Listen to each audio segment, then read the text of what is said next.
What I have with me today is a really weird laptop. This is the Huawei MateBook X Pro, and you're paying twice the amount of cash compared to the MateBook 13 which I reviewed previously. Now, price isn't really the main issue. I know that there are some of you out there who's willing to spend that amount of cash, and fair enough. But the issue here is this. You're paying twice the amount of cash for half the performance. That's right, twice the amount of cash for half the performance. Let's talk about it.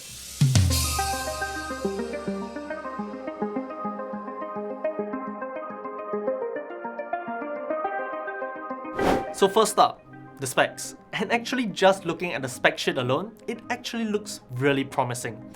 It's got an Intel Core i7-10510U, NVIDIA GeForce MX 250 for graphics, 16GB of RAM and a 1TB NVMe SSD.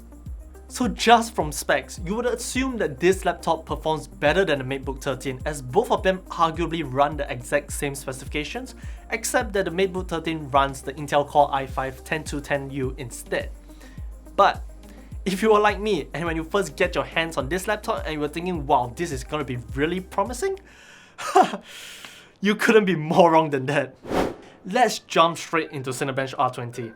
As you can see from the scores, it is simply appalling. Almost half the performance in both single core and multi-core in comparison to that of the MateBook 13, which by the way, if I must say it again, has the lower end Intel Core i5. And yes, I did run the test multiple times. Those scores that you just saw was the average of over 7 runs. Moving on, let's look at DaVinci Resolve. Running our standard render test, you can see that the results are far worse compared to the MateBook 13 or say a Razer Blade 13 Stealth. Render times for both 1080p and 4K are taking about 50% longer to complete on average in comparison. Now I can go on and do more tests, different benchmarks, gaming, whatsoever, but the reality is that despite the specs that this laptop is packing, it's really underperforming. And to be honest, I'm actually really surprised because I did not expect this at all. It just doesn't make sense. So I delve a little deeper. First up, I checked the temperatures, and to my surprise, it wasn't bad at all. In both tests, the chip hovered around 73 degrees Celsius when under sustained load.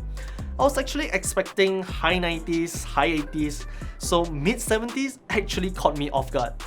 But when you take a look at the clock speeds, it paints a different picture.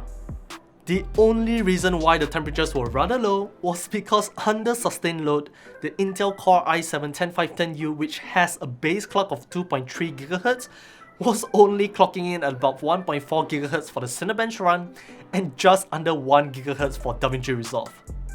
So yeah, 1.4 GHz was the best I could get it to go under sustained load, which is quite a bit away from its base clock of 2.3 GHz and a far cry away from its advertised boost clock of 4.9 GHz. But clock speeds is but just one factor. There is another factor at play here, and that's TDP. Despite having a standard TDP configuration of 15 watts, when under sustained load, it was capped at just 8 watts, which is almost half of 15. The last factor which I felt contributed to its underwhelming performance was its thermal solution and the default fan profile.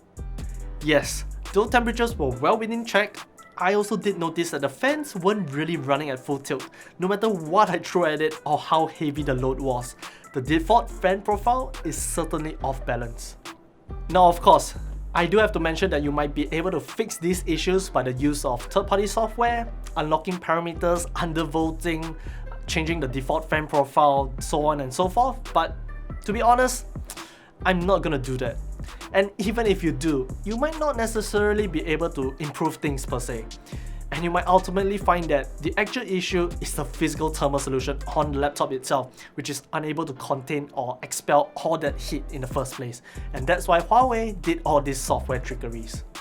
In any case, however, I simply cannot recommend this laptop at all. It's kind of a shame because it does have a clean design, a pretty awesome display, good keyboard and trackpad, and was actually quite pleasant to use overall. But the truth is, the performance just isn't there, especially not for what you're paying for. For that amount of cash, I would much rather you get something like a Razer Blade 13 Stealth, which will perform much better, or go full AMD and choose something like Lenovo IdeaPad Slim 7 with the Ryzen 7 4800U, which will perform even better.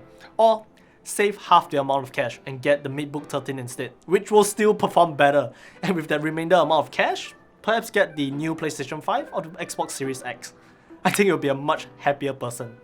In any case, I simply just cannot recommend the Huawei MateBook X Pro. It just doesn't make sense. If you have any questions, drop us a comment down below. If you'd like to support us, do check out the affiliate links in the description as well. If you do, thanks for the support. Don't forget to subscribe to us, follow us on Facebook and Instagram. Till the next one. See ya!